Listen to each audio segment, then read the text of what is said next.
What is it that you want to do with your one wild and precious life? These are words of the poet Mary Oliver, and while I may not have known what exactly I wanted to do, from a very early age, I knew who was in charge of making that decision, and it wasn't any adult. Where did I get this idea?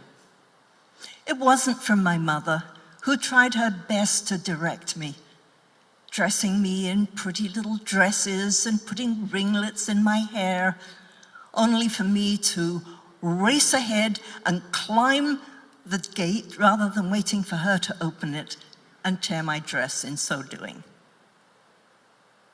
Maybe it was from reading the book, The Little Engine That Could. I think I can, I think I can. And I can do most anything if I only think I can. And like the little engine, if I failed first time, I would try again, or try another way, but I would not just give up. When I was 6 or 7, living in a very different kind of small town from today, my mother, with 3 babies at home, sent me the 3 blocks to the grocery store to get some essentials.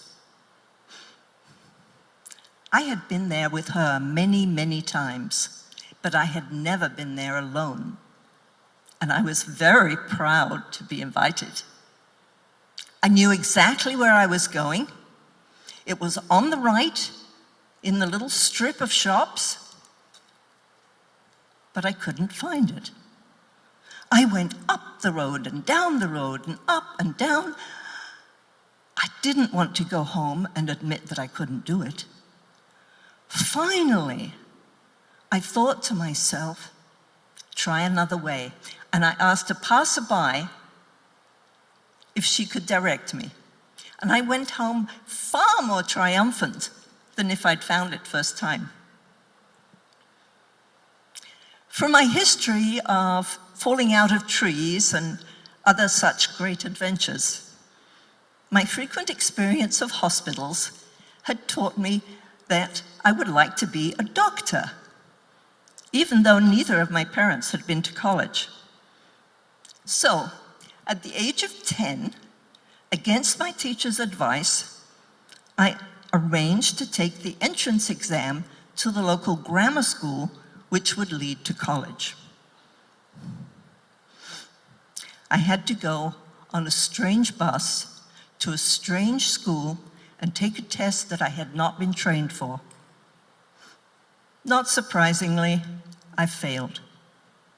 But I had learned a lot from the experience, and the next year, when a similar test was offered, I passed. My next dramatic failure was when I failed to get into medical school.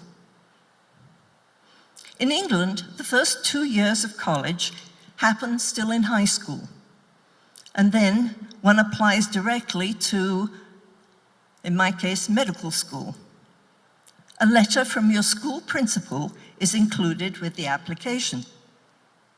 However, my need to be the one that's always in control of my life was often seen by adults as rebellious behavior. And my principal chose not to write me a letter, citing her belief that I was not suitable medical school material. Well, I wasn't going to let her decide my life. And I applied anyway. Not surprisingly, I didn't get any offers. We had moved to a new city a couple years before this, and us kids, all grown into teenagers, Mother was having new difficulties making friends. And it didn't help that the women she spoke to, with great pride, said how their daughters were going to the university, and she had nothing to say. So, I had 2 reasons to try again. First, because I don't give up that easily. And secondly, because I needed to give Mother something to be proud of. So I enrolled at the local community college to improve my grades, and because there you could ask any upright citizen to write the letter that went with your application. So I asked the local minister, because he happened to be quite fond of my mother.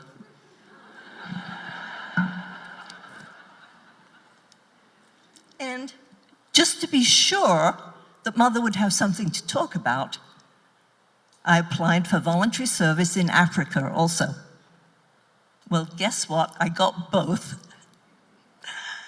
I deferred medical school for a year to go and do the voluntary work. It was a wonderful experience, giving me a broad perspective on the world and the people in it. I think never had failing proved so fortunate. I was assigned a teaching position in Abeokuta. The town had an army base, and one young Nigerian lieutenant, Kasaba, who happened to be tall and handsome and loved by everyone in town, took me dancing a few times. Then he was told that he needed to go to England for 2 weeks training. Missing Mother, I asked him, would he go and visit her while he was there? Naively, not considering what he or my mother would interpret from this. Oh boy, did I have a lot of explaining to do to both of them. That medical school, not marriage, was in my future plans. I came home and enrolled in medical school. But the path of life is never straight. After a couple of years of medical sciences, I found that research and learning were of more interest to me than practicing medicine. My mother was heartbroken. What mother doesn't want a physician for a child? But I chose a PhD in biochemistry, and I have never looked back.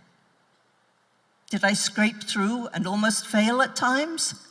Sure, but I always got up and I always tried again. After graduating, I spent 10 years in Minnesota. I studied the way the body metabolizes drugs, their efficacy and toxicity, and I loved it. Then it was time to move on. My resume was not stellar, and so I received no offers of faculty positions from the Big 10 universities that I applied to. Trying an alternative path, I found that most of these universities had research institutes, and applying to those, I did far better. And I chose the Institute for Environmental Studies at the University of Illinois, Urbana. After a short while, I got an opportunity to start a toxicology program, and with it, to have students.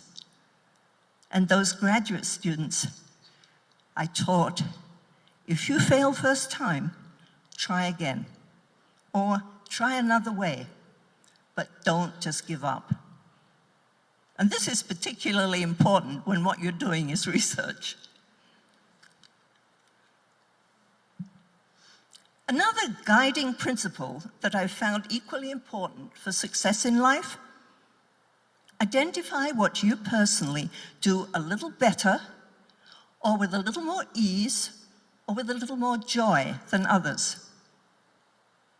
Maybe many of you, when you were in high school, had the opportunity to choose a sport or a musical instrument, and you probably chose what you could do a little better, or with a little more ease, or with a little more joy than others. This is something that I've tried to instill in myself when facing decision points in life. So, work was going well. But what about the joy of true love? I remember dinner with a physicist who was monosyllabic in all his responses.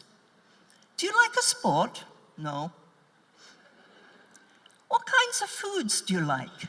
American. Do you like to dance or listen to music? No. That was a really fun evening. And then I met David. A fast car, and I love cars. A love of nature, and thoughtful discussion about any topic I brought up. We talked until the food grew cold. Within a year, we were married, living on his old oak grove in the southwest of Decatur. He gave me 35 wonderful years, and he died 2 years and 25 days ago today. I miss him like crazy. But I am alive and well. So what next? What, to put it this way, should be my third act in life? Since retiring, I spend much of my time with my fingers in the dirt, learning to be a naturalist. With the help of a few wonderful fellows from the volunteer group Pheasants Forever, I am planning to return my land to the prairie it was before we Europeans invaded. But I think I'm still searching for something more, something that gives back to the world that has given me so much. But I don't yet know what it is. Having always known exactly what I wanted to do, this is a really unique situation for me. And I can't spend too much time planning because my life is finite. And for you, whatever your age, your life is finite too. Don't spend your time failing and not trying again. Or worse yet, never trying in the first place.